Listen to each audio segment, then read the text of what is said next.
Bonjour tout le monde, bienvenue à la chronique du courrier en direct de cette semaine. Cette semaine, je vais être assez bref. On va y aller évidemment, on va commenter le dossier de la fermeture définitive de la mine Lac d'Amiante qui a été annoncé ce mardi par le président, chef des opérations, Simon Dupéré. Premièrement, la façon dont ça a été fait, qui a été reprochée par certains, dont le président du syndicat des métallos, Luc Lachance, je suis d'accord avec lui de dire que envoyer un simple communiqué aux médias. Je pense qu'en mettant ça sur notre site web assez vite, on l'a appris nous-mêmes à certains travailleurs. C'est assez... ça manque un petit peu de tact là, de la façon de faire ça. On va peut-être améliorer les communications de ce côté-là. Deuxièmement, par rapport à ce dossier-là, je pense que la première chose à faire, et c'est ce que les intervenants dans le milieu vont s'adonner le plus rapidement possible, c'est de demander des compensations qui vont avec la fermeture d'une telle industrie. C'est une grosse industrie. On ne ferme pas une industrie comme ça, comme on ferme une binerie. Je pense que c'est un petit peu de cette façon-là que le maire Luc Berthold, entre autres, l'a dit. On va demander d'une certaine façon probablement la même chose que ce qui a été offert à la fermeture de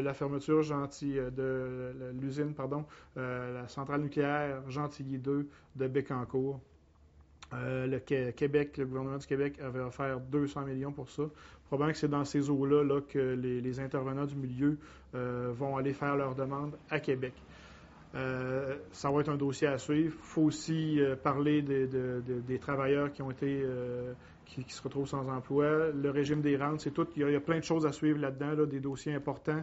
Il va falloir que la région, les travailleurs, soient compensés pour la fermeture de cette grosse entreprise-là, grosse industrie.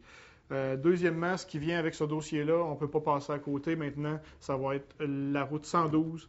Et il faut se pencher là-dessus rapidement. Il faut que tous les intervenants, tout le milieu, les décideurs locaux, on se penche là-dessus très vite, ça urge. Je pense que tout le monde ici, tous les décideurs sont au courant que ça urge. Ils veulent cogner à la porte le plus rapidement possible de Québec, demander des rencontres avec les élus. Je pense que le bout ici a été fait. Je pense que le bout maintenant à faire, ça vient du gouvernement à Québec, nos élus, les décideurs, les ministres. Il faut rencontrer quelqu'un d'important à Québec le plus rapidement possible. Et ces gens-là doivent nous écouter, doivent venir en aide à la région de ce côté-là. Il faut qu'on débloque le dossier de la 112. C'est la priorité pour la région et il faut qu'on fasse ça vite. Le délai de 2014 semble déjà s'éloigner parce que là, il n'y a rien qui se passe. Alors, il faut que ça brasse là-dedans.